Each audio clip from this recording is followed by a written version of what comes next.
یوه پښه دغه ده، دغه ځای کې د پاس ورانه کې، بله پښه دغه ده او یو مې لاس ده، یوه د ګوته ده. کله چې په ځان باندې پوه شوم و چې ساده بستر کې شکر مې وباسه چې شکر است تاریخ مې روغې دي، نور مې هېڅ احساس نه دی کړی.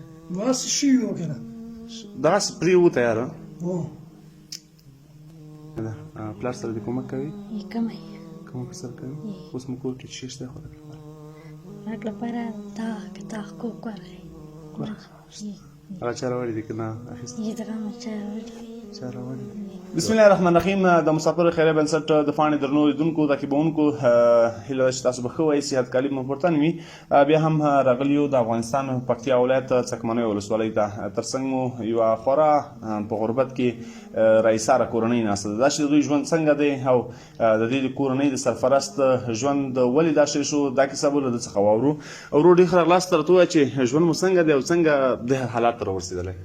ولا بس ما خپله وظیفه وه، په وظیفه کې مین ولمه او دوه پښې یو لاس مې کته شول، دغه حالت ته ورسېدو. بس د الله تعالی کورونه دي.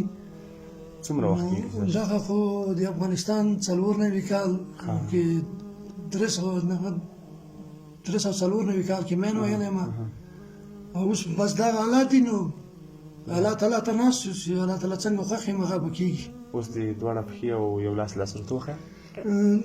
یوه پښه دغه ده، دغه ځای کې د پاس ورانه کې، بله پښه دغه ده او یو مې لاس ده، یوه د ګوته ده. بس د چت لاندې ناست نو د الله تعالی کورونه دي.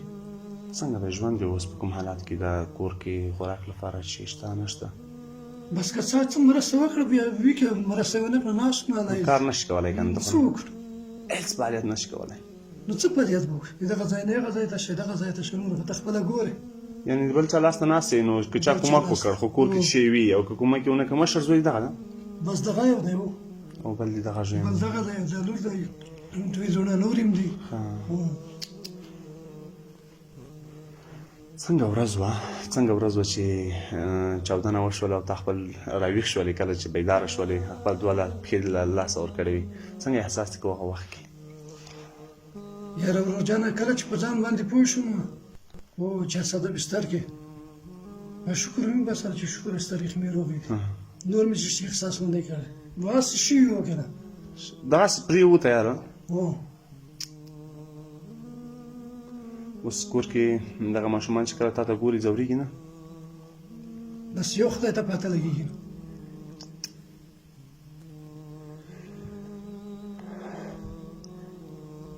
د ماشومانو درس وایي؟ دغه دولتي درس ته ځي خو بس ځي راځي، نور پته نه لګي نه څه زده کوي نه زده کوي، خو لږه مې خپل کوشش کوو. او شخصي مکتبونه خو پیسې نه لرو چې شخصي ته ولېږو، بس په پښو ځي، سهار غرمې ته واپس راځي. د الله جل جلاله یو امتحان دی چې موږ تاسو باندې راولي که نه؟ یعنې بیا موږ شکر وباسو، شکر وباسو ورباندې، ځکه چې ولې په دې چې الله تعالی راوستل ده که نه. پیدا مې هغه کړو، روغ هم هغه خراب هم هغه کړو، هغه خراب وکړو. باید شکر ادا کړو ډېر زیات. چا په کسته نه دی سره کړي، ونه خو دولت و، جګړې وي، هر څه و، بس. جګړې وي، هر شي شوه. ته څنګه یې؟ زه له ښه یم. ښه یې؟ څنګه پلار سره دې کومک کوي؟ کومه کومک سره کوي؟ اوس مو کور کې څه شی شته خوراک لپاره؟ خوراک لپاره دا حقوق ورغی هغه چا راوړي دي که نه اخیستي؟ دغه چا راوړي چا راوړي دي؟ هېوادوالو، زموږ تاسو دې بدبختې جګړې دغسې خواږه ماشومان او دغسې خوږې ماشومې ځینې بې پلاره کړي دي او ځینې بیا نو که پلار وي هم په نشت باندې حساب وي. دغسې یو حالات ته موږ تاسو راغلي یو. مخته روژه روانه ده، څه پلان لرئ کور لپاره به څه اخلي؟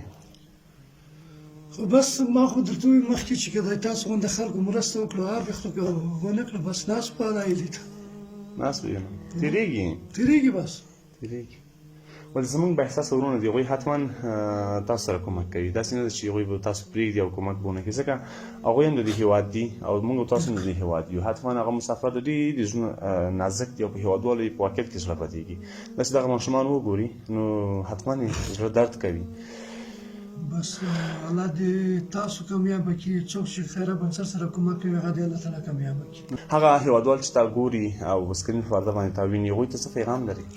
هغوی ته خو دا پیغام لرو چې بس خدای دې وکړي چې دوی موږ سره د موږ غونډه خلکو سره دوی مرسته وکړي، چې دوی موږ ولیدو څه د سکرین په پرده مې ګوري چې موږ د هېڅ کاروبار نه یو، او کور ولادي تر غواړي چې بچیان اخی ماشومان دي نه پوهېږي اخی غواړي که نه غواړي که ته هر څومره زړه ټینګ کړي اخی غواړي غواړي ضرور مجبور یې چې ورته پیدا یې کړي څنګه یې خوږې ښه یې څنګه ګرانه خیر صحت دې ښه ده یې ښه ده ښه مکتب وایې څوم ټولګي کې پنځم ټولګي څنګه د ژوند مکو کې مو څه د خوراک لپاره څښې که نه ورخې دي دغه دالې هر څه دي دغه خوږون دي لګون دي یې چا درته راوړي وو کومک یې ورسه کړی و چا کومک کړی وو ښه ښه ښه هغه مسافر چې تا ګوري که نه رسکرین باندې هغوی ته څه پیغام لري یخ ته چې کومک وکړي تاسو سره کومک وکړي انشاءالله انشاءالله زموږ تاسو دغه خوږ خوږ ماشومان مه هېروئ درنو هېوادوالو با احساسه ورونو راځئ د دوی لاسنیوی وکړو ستاسو ډېره کمه مرسته هم کولی شي د دوی ژوند تغییر کړي دغه ماشوم ته یا د ماشوم ته چې یوه ګاډۍ یا کراچۍ هم ودرو تر څو د یو دوکان ورته کېږدو یو کار ورته برابر کړو د دې کورنۍ مالي ملاتړ وشي یعنې دا کورنۍ له ایستارې څخه راووځي انشاءالله تعالی موږ به راځو که تاسو به یو څه سیسټم برابرو او ژوند به ورته برابرو تر څو پورې د دغه ماشومانو ستاسو د آینده تضمین شي او د بل حالات څخه وژغورل شي سمه ده انشاءالله مننه جار دي شي درنو هېوادوالو با احساسه ورونو ډېره زیاته مننه د ویډیو سره شیر کړئ او په سکرین باندې زموږ د وټساپ شماره شته یوازې یو میسیج ورته وکړئ تر څو تر دوی پورې ستاسو مرسته موږ راورسوو تر بیا چې زه جوهر او صدیقي راځو موږ ته اجازه راکړئ تاسو په پاک رب سپارو ښه اد آباد خوشحاله او ارامه اوسئ